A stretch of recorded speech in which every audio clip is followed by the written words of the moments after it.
Jai Sairam, welcome back to my channel. இன்றைக்கி இந்த பதிவில் இந்த வைகாசி விசாகம் 2025, அதாவது இந்த வருடத்துக்கான விரதம் வழிபாட்டு முறை, நம்ம முருகப்பெருமானை எப்படி வழிபாடு செய்கிறது, சொல்ல வேண்டிய மந்திரம், இது எல்லாத்தையும் இந்த பதிவில் பார்க்கலாம்.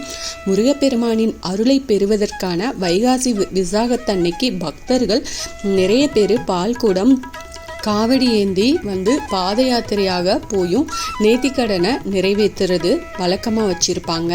முருகப்பெருமானின் அறுபடை வீடுகள் மட்டும் இல்லாமல் புகழ்பெற்ற முருகர் கோவில்களில் எல்லாத்துலேயும் ஆயிரக்கணக்கான பக்தர்கள் போய் வழிபாடும் செய்வாங்க. சரி, நம்ம இன்னைக்கு அந்த வழிபாட்டு முறையை பற்றி இந்த பதிவில் பார்க்கலாம். என்னோட சேனலுக்கு தொடர்ந்து சப்போர்ட் பண்ணுங்கள், லைக் பண்ணுங்கள், ஷேர் பண்ணுங்கள், கமெண்ட் பண்ணுங்கள், மறக்காமல் சப்ஸ்கிரைப் பண்ணுங்கள், பெல் ஐக்கானை கிளிக் பண்ணுங்கள். முருகப்பெருமானுக்குரிய மிக முக்கியமான விழாக்களில் ஒன்று வைகாசி விசாகம். இந்த வைகாசி மாதத்தில் வரும் விசாகம் நட்சத்திரத்தில் இந்த பெருவிழா கொண்டாடப்படுது.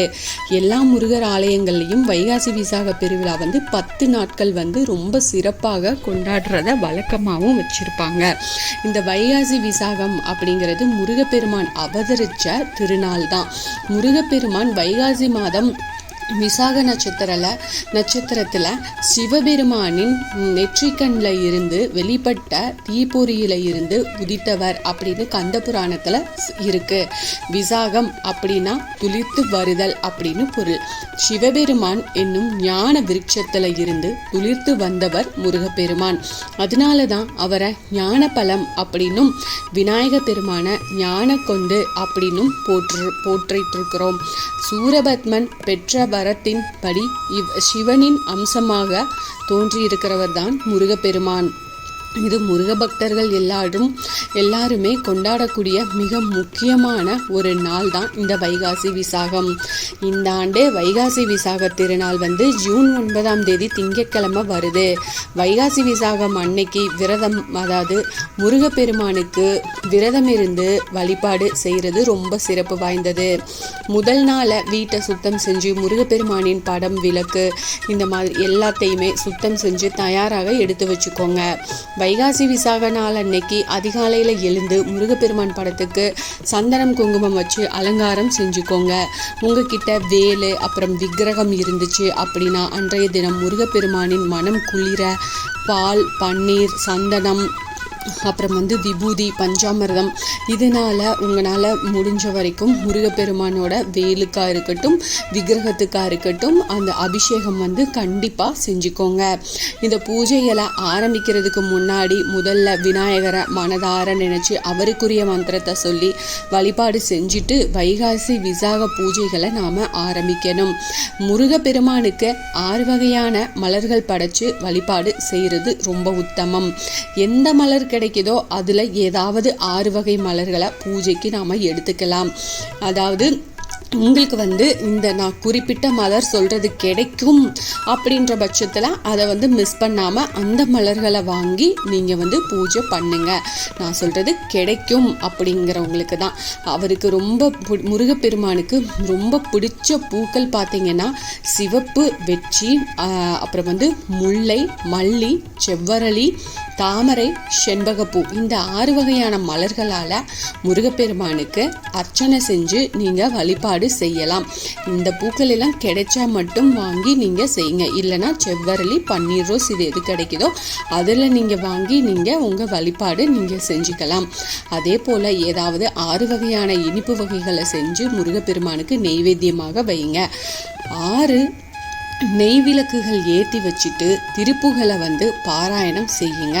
சுவாமிமலை திருத்தலத்துக்கு உரிய திருப்புகளை பாராயணம் செய்கிறது ரொம்ப சிறப்பு வாய்ந்தது. அதுக்கப்புறமா வேல்மாறல் மகாமந்திரத்தை முருகப்பெருமான் நமக்கு அருகிலேயே இருக்கிறார் அப்படின்னு மனசில் நினச்சிட்டு அந்த வேல்மாறலை உட்காந்து பாராயணம் செய்யுங்க. தீப தூப ஆராதனைகள் காட்டி 2 கை நிறைய மலர்களை எடுத்து நெஞ்சுக்கு அருகில் வச்சு குடும்பத்தில் இருக்கிற எல்லார் பேர்களையும் மனசில் சொல்லி, முருகா, என் குடும்பத்தில் உள்ள அனைவரும் உன்னுடைய அடியார்கள், அவர்களுக்கு என்ன வேண்டும் என நாங்கள் கேட்கும் அளவுக்கு எங்களுக்கு ஞானம் கிடையாது. அதனால் உன்னுடைய அருள் இருந்தால் எல்லாமே கிடைக்கும். அதனால் உன்னுடைய அருளை நிறைவாக கொடு அப்படின்னு முருகப்பெருமான் கிட்ட ஆத்மார்த்தமாக நீங்கள் வேண்டிக்கோங்க. முருகப்பெருமானின் மந்திரங்களை சொல்லி மலர்களை முருகனின் பாதத்தில் சமர்ப்பணம் செய்யுங்க. வீட்டில் வழிபட்டதுக்கு அப்புறமா உங்கள் வீட்டுக்கு பக்கத்தில் முருகர் கோயில் இருக்குது அப்படின்னா அங்கே போய் உங்களால் முடிஞ்சால் பால், பூக்கள், நெய் இப்படி ஏதாவது ஒன்று வாங்கி கொடுங்க. அங்கே முருகப்பெருமான தரிசனம் செஞ்சுட்டு முடிஞ்சால் ஏதாவது அடியவர்களுக்கு உங்களால் முடிஞ்ச தான தர்மங்களை கண்டிப்பாக செய்யுங்க. இந்த வைகாசி விசாகம் முருகப்பெருமானின் அவதார தினம், மகிழ்ச்சிக்குரிய நாள் அப்படிங்கிறதுனால அன்றைய தினம் இனிப்புகள் வாங்கி அதை எல்லாத்துக்கும் தானமாக கொடுக்கறது இன்னும் சிறப்பு வாய்ந்ததுன்னே சொல்லலாம். முருகப்பெருமானுக்கு படைச்ச நெய்வேத்திய பிரசாதங்களை சின்ன குழந்தைகள் யாராவது பக்கத்தில் இருக்கிறாங்க அப்படின்னா அவங்கள வீட்டுக்கு அழைச்சிட்டு முதல்ல அவங்களுக்கு கொடுத்துட்டு அப்புறமா நாம் சாப்பிட்றது இன்னும் சிறப்பு வாய்ந்தது. அதனால் இந்த மாதிரி சின்ன சின்ன விஷயங்களை நீங்கள் செஞ்சீங்க அப்படின்னா உங்களுக்கு நிறைய பலன்கள் கிடைக்கும்.